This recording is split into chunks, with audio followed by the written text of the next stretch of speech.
ஓம் ஸ்ரீராம ராம ராமேதி ரமே ராமே மனோரமே சகசிரநாம தத்துல்யம் ஸ்ரீராம நாம வராணனே. உலகம் யாவையும் தாமுழா வாக்கலும் நிலைபெறுத்தலும் நீக்கலும் நீங்களா அழகிலா விளையாட்டுடையார் அவர் தலைவர் அன்னவர் சரண் நாங்களே. எத்திர எத்திர ரகுநாத கீர்த்தனம் தத்திர தத்திர கிருத்தமாஸ்தகாஞ்சலிம் வாஷ்பவாரி பரிபூர்ணலோச்சனம் மாருதிம் நமது ராட்சசாந்தகம். அஞ்சிலே ஒன்று பெற்றான் அஞ்சிலே ஒன்றை தாவி அஞ்சிலே ஒன்று ஆறாக ஆரியர்க்காக ஏகி அஞ்சிலே ஒன்று பெற்ற அணங்கை கண்டு அயலாரூரில் அஞ்சிலே ஒன்றை வைத்தான் அவன் எம்மை அழித்துக் காப்பான். இன்றைக்கி நம்ம கம்பராமாயணத்தில் பாலகாண்டத்தில் நகரப்படலத்தில் 25வது பாட்டு பார்க்க போகிறோம். மரகதத்து இலங்கு போதிகை தலத்து வஜ்ரம் புரை தபுத்து அடுக்கி மீது பொன் குயிற்றி மின்குலாம் நிறைமணி குலத்தின் ஆளினேள் வகுத்த ஒளிமேல் விரவு கைத்தலத்தின் உய்த்த மேதகத்தின் மீதரோ. இதுதான் பாட்டு. இப்போ பதம் பிரித்து பொருள் பார்க்கலாம். மரகதத்து இலங்கு போதிகை தலத்து, அதாவது போதிகை அப்படின்னா கட்டடங்களில் இருக்கக்கூடிய தூண்களுடைய மேற்பகுதியில் ஒரு வலை அமைந்திருக்கும். அதாவது அந்த கட்டடத்தை தாங்கக்கூடிய வகையில் அந்த தூணுடைய மேற்பகுதி, அதைத்தான் போதிகை இல்லாட்டி போதிகை கட்டை அப்படின்னு சொல்லுவாங்க. அந்த போதிகை போதிகை கட்டை எதால் செய்யப்பட்டிருக்கு? மரகதத்தால் செய்யப்பட்டிருக்கு அப்படின்னு சொல்கிறாரு. மரகதம்னா எமரால்டுன்னு அர்த்தம். இலங்கு போதிகை தலத்து எப்பேற்பட்ட, நம்ம போன பாட்டிலேயே பார்த்துருக்கோம். அதாவது இலங்கு பல்மணிக்குளம் வில்லிட குயிற்றி அப்படின்ற இடத்துல நான் கூட சீதக்கலப செந்தாமரைப்பும் பாதச்சிலம்பு பல இசைப்பாட அப்படின்னு ஔவையாருடைய விநாயகர் அகவல்ல இலங்கு பொன்முடி இலங்கு பொன்முடியும் அப்படின்னு சொல்லியிருக்கேன்ல. அதாவது ரொம்ப ஒளி வீசக்கூடிய ஜொலிக்கக்கூடிய கிரீடத்தை அணிந்துள்ள விநாயகனே அப்படின்னு சொல்கிற இடத்துல. அதனால இந்த இடத்துல மரகதத்து இலங்கு போதிகை தலத்து அப்படின்னா மரகதத்தால் செய்த விளங்குகின்ற போதிகை கட்டைகளின் வஜ்ரம் புரை தபுத்து அடுக்கி, வஜ்ரம்னா வைரம், புரை அப்படின்னா குற்றம்னு அர்த்தம், தபுத்து அதாவது தபுத்தல் அல்லது தபு அப்படின்னா அழித்தல்னு அர்த்தம். சமஸ்கிருதத்தில் தப்பு அப்படின்னா எரியக்கூடியது அல்லது சூரியன், நம்ம சூரியன் சுட்டெரிக்குதுன்றோம்ல, அதனால தான் சமஸ்கிருதத்தில் தப்புஸ்னு சூரியனுக்கு ஒரு பேர். அதனால் இந்த இடத்துல வஜ்ரம் புரை தபுத்து அடுக்கி அப்படின்னா வைரக்கற்களை குற்றமகற்றி அடுக்கி வைத்து, அதாவது வைரத்தில் என்னத்தை குற்றத்தை அகற்றுறது அப்படின்னா நம்ம சரியாக பாலிஷ் பண்ணப்பட்ட வைரம் அப்படின்னு சொல்கிறோம்ல, அந்த நல்லா செதுக்கப்பட்ட வைரம், அந்த அப்படி உள்ள வைரங்களால் ஆன மீது பொன் குயிற்றி. இதுவும் நம்ம இந்த குயிற்றுதல் அப்படின்றதும் நம்ம ஏற்கனவே போன பாட்டில் பார்த்தோம். இலங்கு பன்மணி குலம் வில்லிட குயிற்றி அப்படின்னு, குயிற்றுதல்னா பதித்தல்னு அர்த்தம்.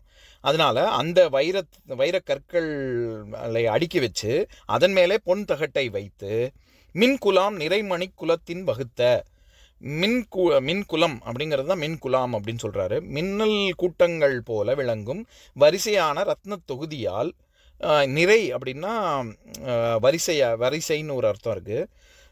மணிக்குலத்தின் வகுத்த அந்த ரத்ன தொகுதியால் ஆகிய நீள் ஆழி ஒளி மேல், அதாவது ஆழி அப்படின்னா ஆளக்கூடிய மிருகம் அப்படின்னு அர்த்தம். பொதுவாக யானை இல்லாட்டி சிங்கத்தை தான் ஆழின்னு சொல்லுவாங்க. இந்த இடத்துல சிங்கம் அப்படிங்கிறத தான் ஆழின்னு சொல்கிறாரு. அப்போ நீள் ஆழி ஒளிமேல் அப்படின்னா நீண்ட சிங்க உருவின் வரிசை மீது விரவு கைத்தலத்தின் உய்த்த, விரவுதல் அப்படின்னா கலத்தல் இல்லாட்டி பொருந்துதல் அப்படின்னு அர்த்தம். அதனால் விரவு கைத்தலத்தின் உய்த்த அப்படின்னா ஒழுங்கு பொருந்திய கைமரமாக வைக்கப்பட்ட மேதகத்தின் மீது, கோமேதகத்தை தான் மேதகம் அப்படின்னு சொல்கிறாரு. அதாவது கோமேதகம்னா நம்ம கார்னெட்டுன்னு, அதுவும் நவரத்னங்களில் ஒரு ரத்னம், இங்கிலீஷில் கார்னெட் அப்படின்னு சொல்லுவாங்க. நம்ம மாதுளை சுளைகளில் அந்த முத்துக்கள் இருக்குல்ல, அந்த மாதுளை உள்ளே இருக்கக்கூடிய சுளையை பார்த்தா அது பார்க்குறதுக்கு இந்த கோமேதகத்தோடைய நிறமும் கோமேதகத்தோடைய நிறமாக இருக்கும். அதே சமயத்தில் அந்த கோமேதக கல், இன்னும் வெட்டப்படாமல் இருக்கக்கூடிய கோமேதக கல்லை பார்க்குறதுக்கு மாதுளை சுளை முத்துக்கள் உள்ள சுளை மாதிரி இருக்கும். அதனால தான் மாதுளைக்கான இங்கிலீஷ் பேர் பொமக்ரனேட். அந்த கார்னெட் மாதிரி இருக்குங்கிறதுனால அதை பொமக்ரனேட் அப்படின்னு சொல்கிறாங்க. இந்த இடத்துல அந்த சிங்கத்துடைய கைகள் கோமேதகத்தில் இருக்குது அப்படின்னு சொல்கிறாரு. இப்போ நம்ம இந்த பாட்டில் இருக்கக்கூடிய நயங்கள்லாம் பார்க்கலாம். இப்போ இந்த பாட்டின் மூலமாக கம்பர் சொல்ல வர்ற கருத்து என்ன? முந்தின பாட்டிலேயே வைரத்தூண்களால் 7 நிலை மாடங்களை வர்ணிக்கிற பாட்டு தான் இதுவும். நம்ம குலகச் செய்யுளில் இருக்கிற 2வது செய்யுள் தான் இது.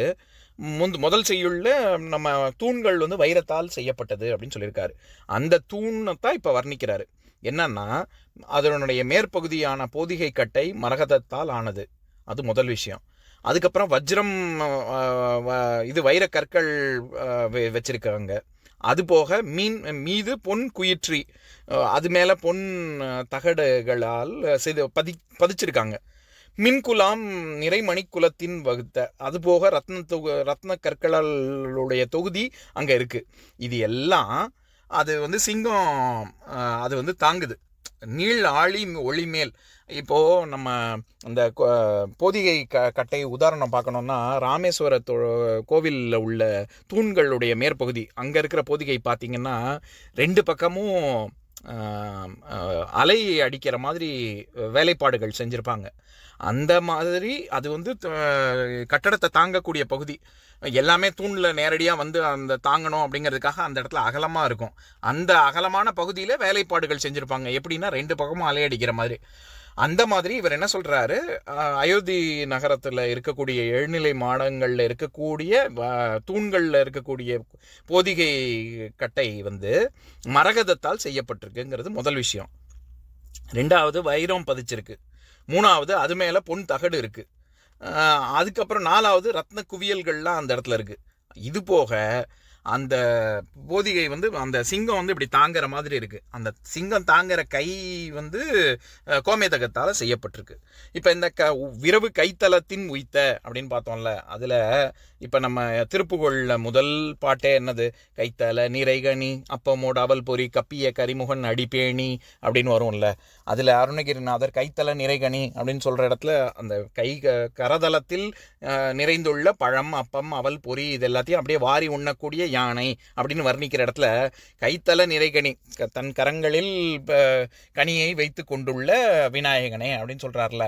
அப்போது அது ஆக்சுவலாக நம்ம வந்து குழக்கட்டை வச்சுருக்காரு, இனிப்புகள் கையில் வச்சுருக்காரு, லட்டு வச்சுருக்காரு, பிள்ளையார் வந்து இது குழக்கட்டை வச்சுருக்காரு அப்படின்னா அது எதை குறிக்குது? தத்துவார்த்தமாக பார்த்தா அது வந்து மோட்சத்தை குறிக்குது. அவர் வந்து மோட்சத்தை நமக்கு அளிக்கிறதுக்காக வச்சுருக்காருன்னு அர்த்தம். அது பிள்ளையார் சாப்பிட்றதுக்கு இல்லை. எதுக்கு இதை சொல்ல வரேன்? அந்த இடத்துல கைத்தல நிறைகனிங்கிறது கையில் நிறைந்துள்ள பழத்தை கொண்டுள்ள யானை அப்படின்னு வர்ற மாதிரி நம்ம கம்பராமாயண பாட்டில் விரவு கைத்தலத்தின் உய்த்த அப்படின்னா ஒழுங்காக பொருந்திய கைமரமாக வைக்கப்பட்டுள்ள கோமேதகத்தின் மேலே அப்படின்னு அர்த்தம். இதில் இன்னொரு விஷயம், நான் செய்யுள் விகாரங்கள் பற்றி முன்னாடி ஏற்கனவே சொல்லியிருக்கேன். நூற்பா இருக்குதுன்னு சொல்லியிருக்கேன்ல. அதாவது வலித்தல், மெலித்தல், நீட்டல், குறுக்கல், விரித்தல், தொகுத்தல், வரும் செய்யுள் வேண்டுழி, ஒரு மொழி மூவழி குறைதலும் அனைத்தே அப்படின்னு.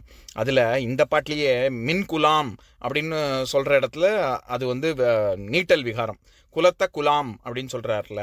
அது மாதிரியே முதற்குறை, இடைக்குறை, கடைக்குறை அப்படின்னு நம்ம ஏற்கனவே பார்த்துருக்கோம். அதில் முதல் குறைக்கு மறையிதழ் புரையும் அஞ்சஞ்சீரடி அப்படின்னு கூட உதாரணம் சொல்லியிருக்கேன்ல. அதாவது தாமரை இதழை வந்து மறையிதழ் அப்படின்னு தாங்கிற அந்த முதல் குறைந்து மறையிதழ் அப்படின்னு வருது இல்லை. அந்த மாதிரி கோமேதகம் அப்படிங்கிறதுல கோங்கிறது முதல் குறைந்து மேதகம் அப்படின்னு மட்டும் வருது. இப்போ நான் பாட்டை இன்னொரு தடவை படிக்கிறேன், கேளுங்க. மரகதத்து இலங்கு போதிகை தலத்து வஜ்ரம் புரை தபுத்து அடுக்கி மீது பொன் குயிற்றி மின்குலாம் நிறைமணி குலத்தின் ஆளினீள் வகுத்த ஒளிமேல் விரவு கைத்தலத்தின் உய்த்த மேதகத்தின் மீதரோ. இன்னொரு நாள் இன்னொரு பாட்டு பார்க்கலாம். ஓம் சாந்தாகாரம் புஜகசயனம் பத்மநாபம் சுரேஷம் விஸ்வாதாரம் ககனசத்ரசம் மேகவர்ணம் சுபாங்கம் லக்ஷ்மீகாந்தம் கமலநயனம் யோகி ஹிருத்யானகம்யம் வந்தே விஷ்ணும் பவபயஹரம் சர்வலோகைகநாதம். உம்பரோடு இம்பர்காரும் உலகம் ஓர் ஏழும் ஏழும் எம்பெருமான் என்று ஏத்தி இறைஞ்சி நின்று ஏவல் செய்ய தம்பியரோடும் தானும் தருமமும் தரணி காத்தான் அம்பரத்து அனந்தர் நீங்கி அயோத்தியில் வந்த வள்ளல். ஓம் பூர்ணமதః பூர்ணமிதம் பூர்ணாத் பூர்ணமுதஸ்யதே பூர்ணஸ்ய பூர்ணமாதாய பூர்ணமேவாவசிஷ்யதே. ஓம் சாந்தி ஷாந்தி ஷாந்திः.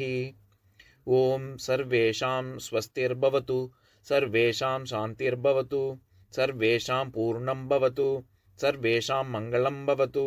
ஓம் சாந்தி ஷாந்தி ஷாந்திः. ஓம் சர்வே பவந்து சுகினः सर्वे सन्तु निरामयाः, सर्वे भद्राणि पश्यन्तु, मा कश्चित् दुःखभाग् भवेत्. ஓம் சாந்தி சாந்தி சாந்தி.